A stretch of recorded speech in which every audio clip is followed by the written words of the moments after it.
الأنبياء والمرسلين وعلى آله وأصحابه أجمعين. أما بعد، أعوذ بالله من الشيطان الرجيم. بسم الله الرحمن الرحيم.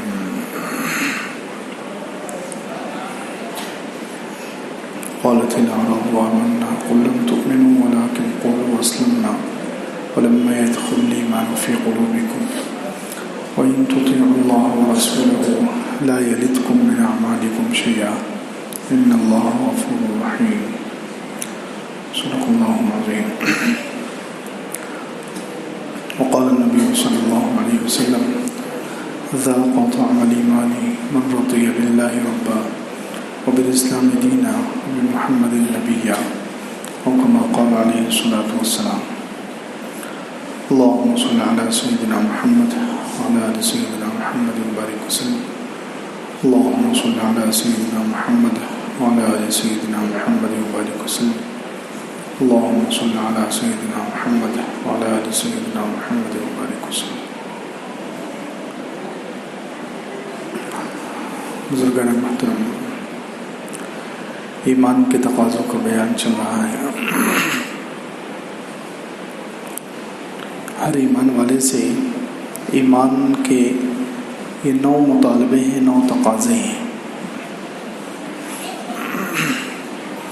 جس میں سے 6 الحمدللہ بیان ہو چکے ہیں.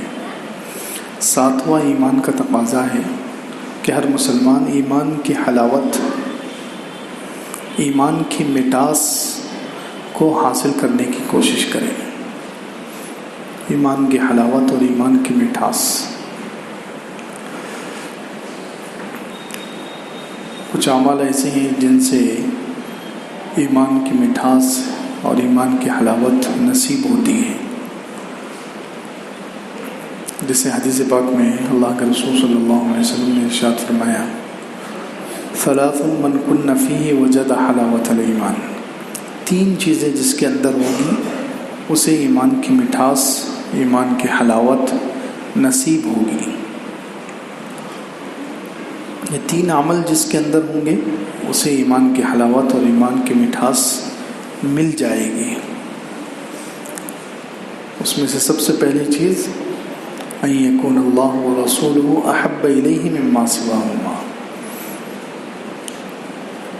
کہ وہ شخص اللہ اور اس کے رسول سے سب سے زیادہ محبت کرے.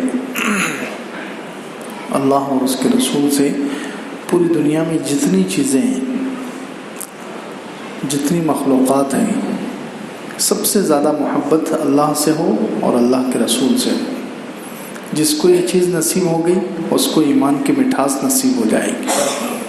ان یکون اللہ ورسولہ احب الیہ مما سواہما، کہ اللہ اور اس کے رسول اس کو محبوب ہوں ان دونوں کے علاوہ تمام چیزوں سے. یعنی اللہ اور اس کے رسول کے علاوہ جتنی چیزیں ہیں دنیا میں، جتنی مخلوقات، جتنے اسباب، جتنی خود اپنی جان، ان سب سے زیادہ اللہ اور اس کے رسول صلی اللہ علیہ وسلم سے محبت جس کو ہو جائے گی تو اس کو ایمان کی حلاوت اور ایمان کی مٹھاس نصیب ہوگی. سب سے پہلا یہ عمل ہے. اب اس کو دیکھنے کے لیے، چیک کرنے کے لیے ہمیں اعمال کے وقت چیک کرنا پڑے گا. جب اللہ کا حکم آ جائے، اللہ کی کوئی بات سامنے آ جائے، قرآن کی کوئی بات سامنے آ جائے، یا اللہ کے رسول صلی اللہ علیہ وسلم کا کوئی حکم اور آپ کی کوئی سنت سامنے آ جائے، اور دوسری طرف دنیا ہو، دوسری طرف دنیا کی چیزیں ہوں، وہ مخلوقات ہوں، بیوی بچے ہوں، ماں باپ ہوں، تو انسان کس کو ترجیح دیتا ہے؟ اگر اللہ کے رسول صلی اللہ علیہ وسلم کے سنت کو، آپ کے حکم کو، اللہ تعالیٰ کے حکم کو، قرآن کے حکم کو ترجیح دیتا ہے تو سمجھو اس کے دل میں اللہ اور اس کے رسول کی محبت سب سے زیادہ ہو گئی. تو اللہ اور اس کے رسول صلی اللہ علیہ وسلم سے محبت سب سے زیادہ ہو. دوسرے ان یحب المرء لا یحبہ الا للہ، کہ وہ کسی سے محبت کرے تو صرف اللہ کے لیے کرے. انسان جب بھی کسی سے محبت کرے ایمان والا تو وہ اللہ کی نسبت پر کرے، یہ اللہ تعالیٰ کو اتنا پسند ہے کہ اس کی وجہ سے اللہ تعالیٰ ایمان کی مٹھاس دے دیتے ہیں، ایمان کی حلاوت اللہ تعالیٰ نصیب کر دیتے ہیں۔ کیونکہ دنیا میں محبت کی بہت ساری وجوہات ہوتی ہیں۔ انسان کسی سے محبت کرتا ہے خوبصورتی کی وجہ سے، کسی سے محبت کرتا ہے اپنی کوئی غرض سے، کسی سے محبت کرتا ہے کسی امید میں، کسی لالچ میں۔ لیکن ایمان والا، جو سچا ایمان والا ہو، جسے ایمان کی مٹھاس نصیب ہو گئی، وہ محبت کرے گا تو صرف اللہ کے لیے، باقی کسی اور غرض، کسی اور وجہ سے وہ کسی سے محبت نہیں کرے گا۔ جس سے بھی محبت کرے وہ اللہ کے لیے کرے، اللہ کی نسبت پر کرے، اس نسبت کا لحاظ رکھے، اس کو سامنے رکھے۔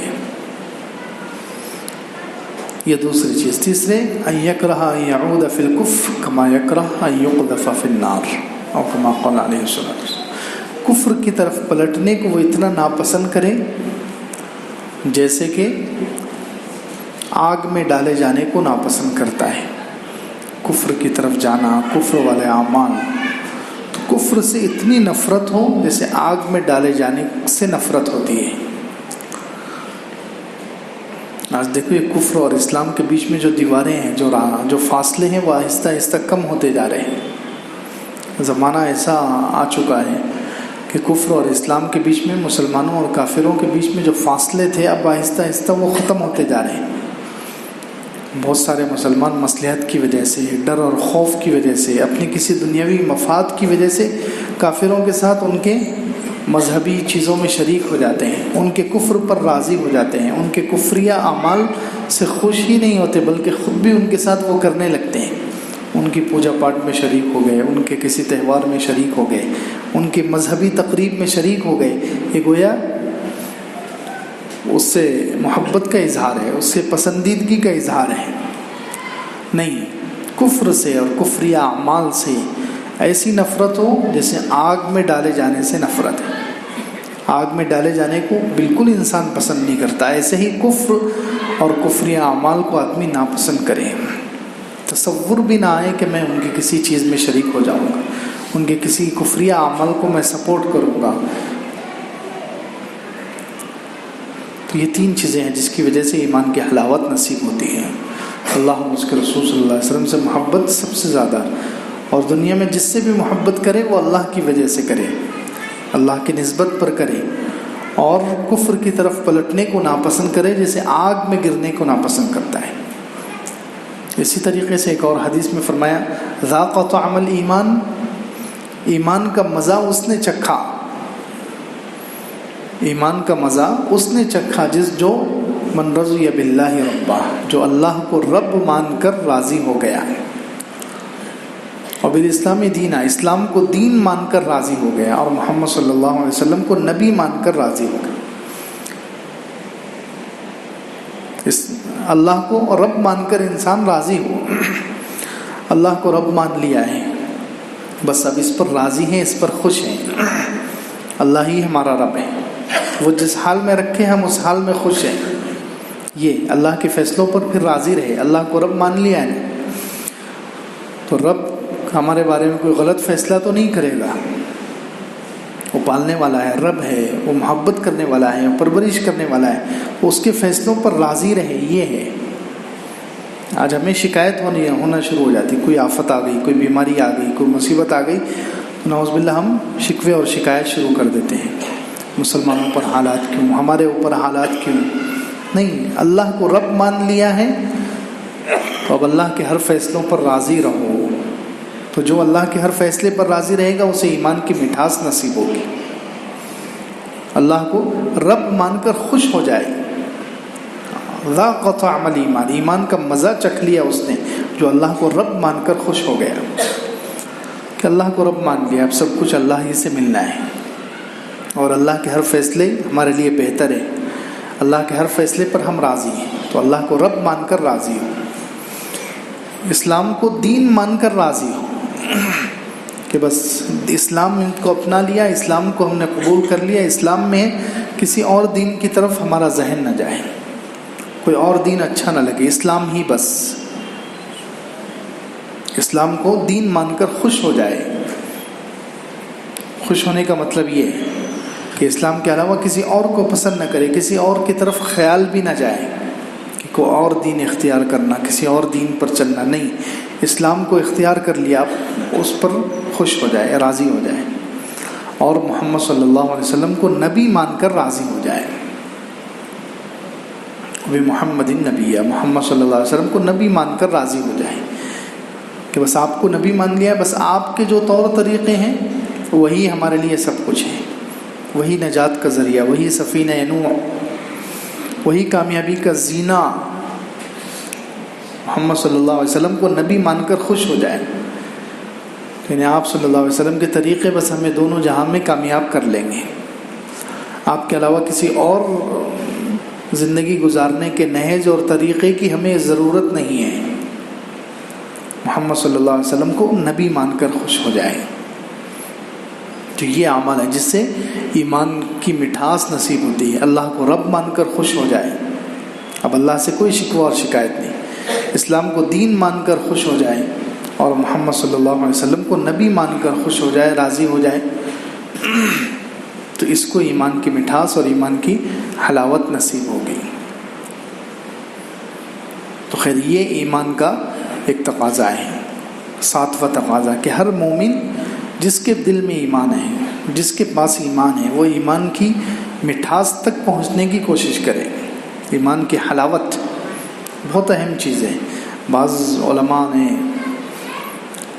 نے تو یہاں تک لکھا ہے جس سے دنیا میں یہ ایمان کی مٹھاس نصیب نہیں ہوئی تو اسے جنت کی مٹھاس کیسے نصیب ہوگی؟ دنیا میں ایمان کی مٹھاس محسوس ہونی چاہیے۔ اتنے سالوں سے ہم مسلمان ہیں، اتنے سالوں سے ہم مومن ہیں، تو ایمان کی مٹھاس تک ہم پہنچنے کی کوشش کیوں نہیں کرتے کہ ایمان کی حلاوت، ایمان کی مٹھاس ہمیں مل جائے۔ اس کے لیے جو قربانی دینا پڑے ہم قربانی دیں، لیکن ایمان کی مٹھاس تک پہنچیں، ایمان کی حلاوت تک پہنچیں، اپنی خواہشات، اپنی لذتیں، اپنی پسندیدہ چیزیں چھوڑ کر اللہ کو اتنا خوش کریں، اتنا راضی کریں، اتنا اللہ کے احکامات پر چلیں کہ وہ ایمان کی مٹھاس اللہ تعالیٰ کی طرف سے مل جائے۔ تو یہ ایمان کا ساتواں تقاضا۔ اسی طریقے سے آٹھواں تقاضا ہے کہ ایمان کی مجلسوں میں بیٹھیں، ایمان کی مجلسوں میں بیٹھیں، گھروں میں ایمان کی مجلسیں قائم کریں، غیر مسلموں کو ایمان کی دعوت دیں، جو کافر ہیں انہیں ایمان کی دعوت دیں، اس سے ہمیں خود ہماری ایمان کی اہمیت کا احساس ہوگا، ہمیں اپنی ایمان کی قیمت محسوس ہوگی، ایمان کی قیمت معلوم ہوگی۔ ایمان کی مجلسوں کو قائم کرے، ایمان کی مجلسوں میں بیٹھے، مسجدوں میں، گھروں میں۔ صحابہ کرام کی عادت تھی کہ وہ ایمان کی مجلسوں میں بیٹھتے تھے، جہاں بیٹھتے تھے وہاں ایمان کا کچھ نہ کچھ تذکرہ کر کے اٹھتے تھے۔ ہوتی ہوگی دنیا کی بھی باتیں، لیکن وہاں ایمان کی بھی بات کچھ نہ کچھ کر کے، ایمان تازہ کر کے، ایمان کی فکر کر کے اٹھتے تھے۔ تو اس لیے ایمان کی مجلسوں کو قائم کرے، گھروں میں، مسجدوں میں، اور جہاں میسر ہو، جہاں آسانی ہو۔ آج کل ہمارے گھر اس اعتبار سے ویران ہو چکے ہیں، گھر میں بس دنیا کے تذکرے، دنیا کی چیزیں، دنیا کی باتیں، غفلت، گناہ، نافرمانیاں۔ گھر میں ایمان کے تذکرے، ایمان کی باتیں، غیب کی چیزوں کا تذکرہ بار بار ہونا چاہیے۔ تو ایمان کے مجلس سے قائم کریں، غیر مسلموں کو ایمان کی دعوت دیں، یہ ایمان کا آٹھواں تقاضا ہے۔ اسی طریقے سے نوواں تقاضا ہے، آخری تقاضا، کہ ایمان کے شعبوں کو پہچانیں اور ہر شعبے میں کمال حاصل کرنے کی کوشش کریں۔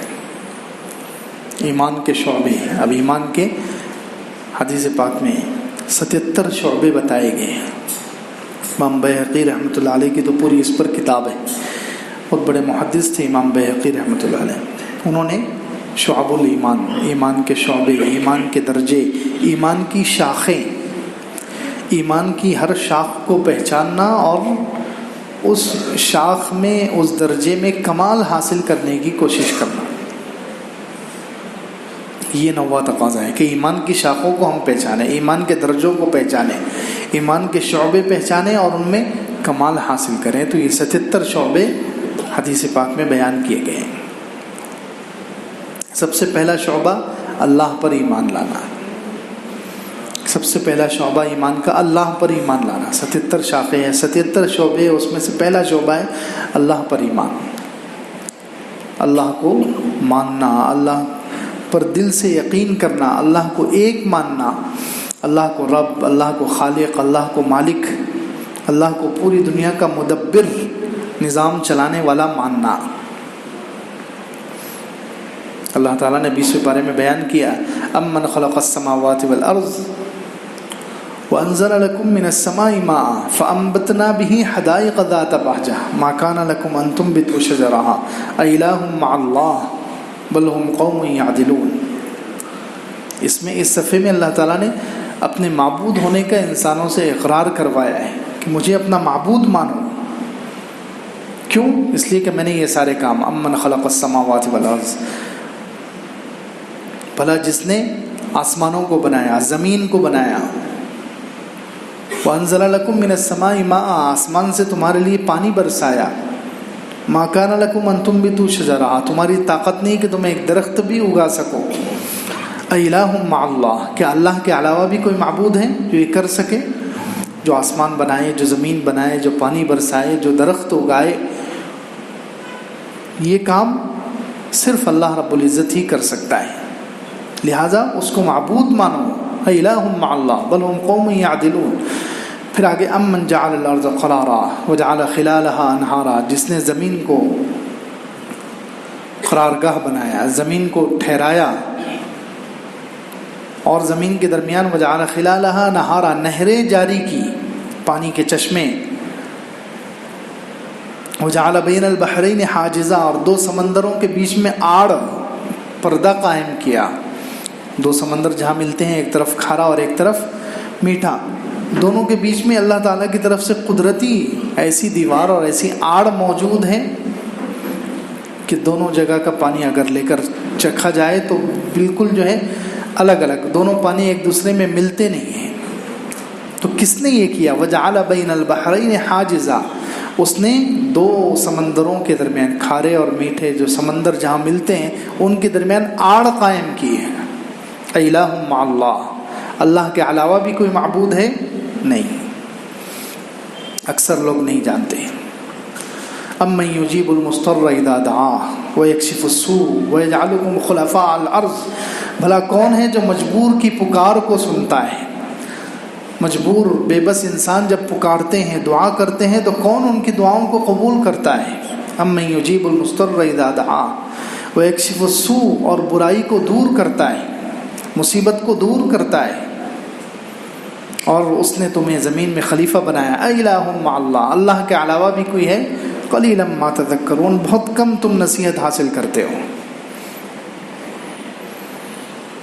امن یبدأ الخلق ثم یعیدہ ومن یرزقکم من السماء والارض، بھلا وہ جس نے آسمان کو، جس نے پہلی مرتبہ انسانوں کو بنایا، پھر دوبارہ وہ زندہ کرے گا.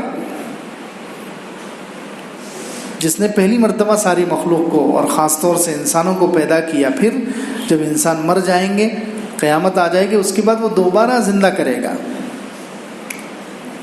اور وہ وَمَن يَرْزُقُكُم مِّنَ السَّمَاءِ وَالْأَرْضِ، جو آسمان اور زمین سے تمہیں رزق دیتا ہے. أَإِلَٰهٌ مَّعَ اللَّهِ، اللہ کے علاوہ بھی کوئی معبود ہے؟ تَعَالَى اللَّهُ عَمَّا يُشْرِكُونَ. تو اللہ تعالیٰ نے یہ اپنے معبود ہونے کا اقرار کروا کہ اتنے سارے کام میں کرتا ہوں، لہٰذا تم مجھے معبود مانو. اللہ کو معبود ماننا کہ وہ اللہ رب ہے، اللہ معبود ہے، وہ عبادت کے قابل ذات اللہ کی ہے. ہر قسم کی عبادت صرف اللہ کی کریں گے ہم.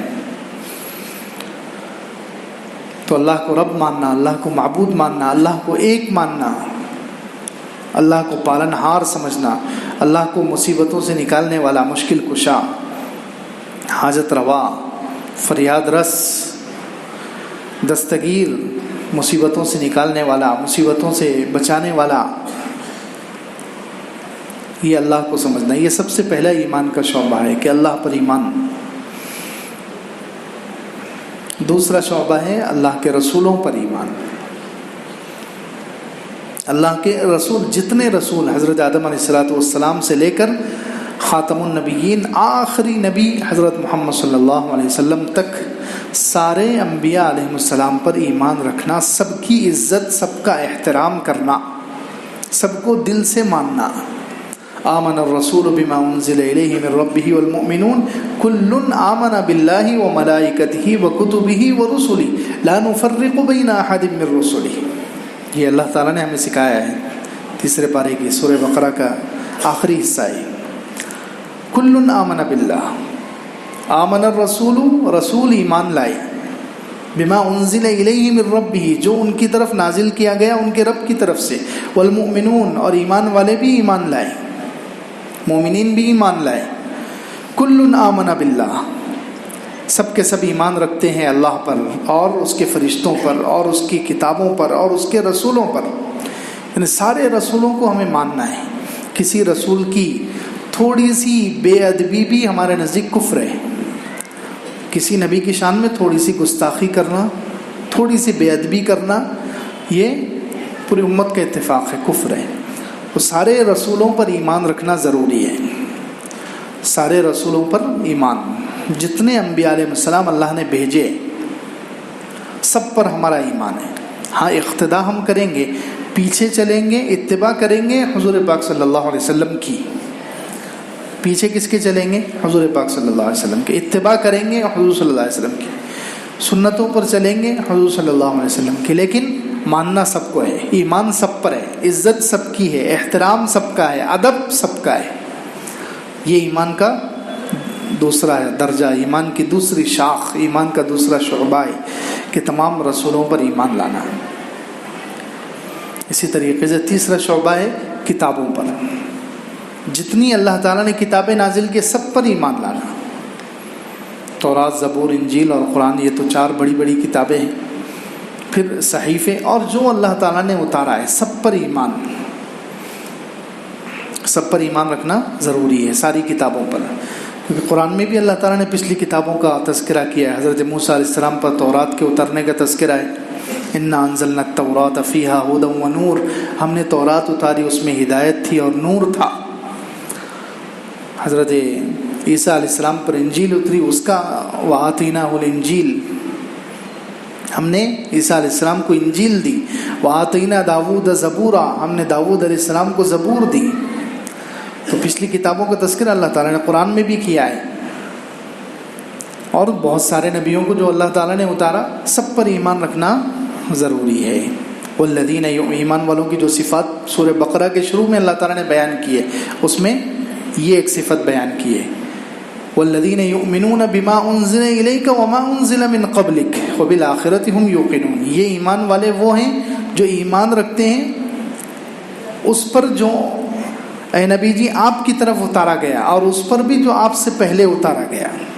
تو ہمارا سب پر ایمان ہے، جو اللہ کے رسول صلی اللہ علیہ وسلم پر اللہ نے جو کتابیں، جو احکامات، جو پیغامات اتارے ان پر بھی، اور پچھلے نبی بما انزل الیک من قبلک، آپ سے پہلے جو کچھ اتارا گیا ساری کتابوں پر۔ تو یہ ایمان کی تیسری شاخ ہے کہ ساری کتابوں پر ایمان رکھنا۔ ایمان کی چوتھی شاخ ہے، چوتھا شعبہ ہے فرشتوں پر ایمان رکھنا۔ فرشتوں پر ایمان رکھنا یہ بھی ضروری ہے۔ بہت سارے آج کل مسلمانوں میں ایسے لوگ پیدا ہو گئے جنہوں نے فرشتوں کا انکار کر دیا۔ فرشتوں کا وہ کہتے ہیں فرشتے نعوذ باللہ کوئی چیز نہیں ہے، یہ بس ایک مثالی اللہ تعالیٰ نے بیان کیا ہے، حقیقت ان کی نہیں ہے۔ اس طریقے سے لوگ مسلمانوں میں پیدا ہو، حالانکہ قرآن سے ثابت ہے فرشتوں کو ماننا، فرشتوں پر ایمان رکھنا ضروری ہے۔ وملائکتہ، جیسے پہلے آیت پڑھی، کل آمن باللہ وملائکتہ وکتبہ ورسلہ، سب پر ہم ایمان رکھتے ہیں، اللہ پر بھی، اس کے فرشتوں پر بھی، اس کی کتابوں پر بھی، اس کے رسولوں پر بھی۔ تو فرشتوں پر ایمان رکھنا کہ وہ نور سے پیدا ہوئے ہیں، وہ نور سے پیدا ہوئے ہیں، وہ نہ مذکر ہے نہ مؤنث، اور لا یعصون اللہ ما امرہم، وہ اللہ کی کبھی نافرمانی نہیں کرتے، اللہ جو ان کو حکم دیتا ہے وہ اس حکم کو پورا کرتے ہیں۔ فرشتوں کو اللہ تعالیٰ نے طاقت دی ہے، وہ اڑ سکتے ہیں، ان کے پر ہے، اس کا بھی تذکرہ قرآن میں ہے۔ الحمدللہ فاطر السماوات والارض جاعل الملائکۃ رسلا اولی اجنحۃ مثنی وثلاث ورباع کہ فرشتوں کو اللہ تعالیٰ نے پر دیے ہیں، دو دو اولی اجنحہ، پر والے فرشتے، مثنا، دو پر ہیں کسی کو 3 ہیں، کسی کو 4 ہیں۔ حضرت جبرائیل علیہ السلام کے بارے میں حدیثوں میں کہ ان کو 600 پر ہیں۔ حضور صلی اللہ علیہ وسلم نے خود اس کا تذکرہ کیا، حضور صلی اللہ علیہ وسلم نے ان کو دیکھا 600 پروں کے ساتھ۔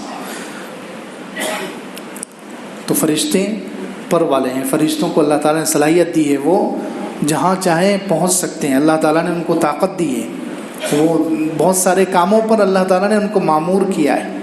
دنیا میں بہت ساری چیزوں پر وہ متعین ہیں، انسانوں کے اعمال لکھنے پر متعین ہیں، انسان کی حفاظت پر متعین ہے، روزی اتارنے پر متعین ہے، بارش برسانے پر متعین ہے، بہت ساری ڈیوٹیاں اللہ تعالیٰ نے ان کی متعین کی ہے۔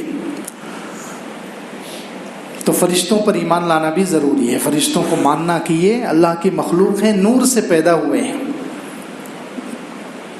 نور سے پیدا ہوئے ہیں، اللہ کے حکم کے مطابق کام کرتے ہیں، اللہ کی کبھی نافرمانی نہیں کرتے، اور ان سے کبھی گناہ نہیں ہوتا، وہ معصوم ہے، گناہ کا مادہ ہی ان کے اندر نہیں ہے، معصوم ہے، ان سے کوئی گناہ نہیں ہوتا۔ تو ان فرشتوں پر ایمان رکھنا یہ ایمان کا چوتھا درجہ اور ایمان کی چوتھی شاخ ہے۔ اس کے بعد انشاءاللہ 77 شاخیں پوری بیان ہوں گی۔ ٹھیک ہے، وآخر دعوانا الحمدللہ۔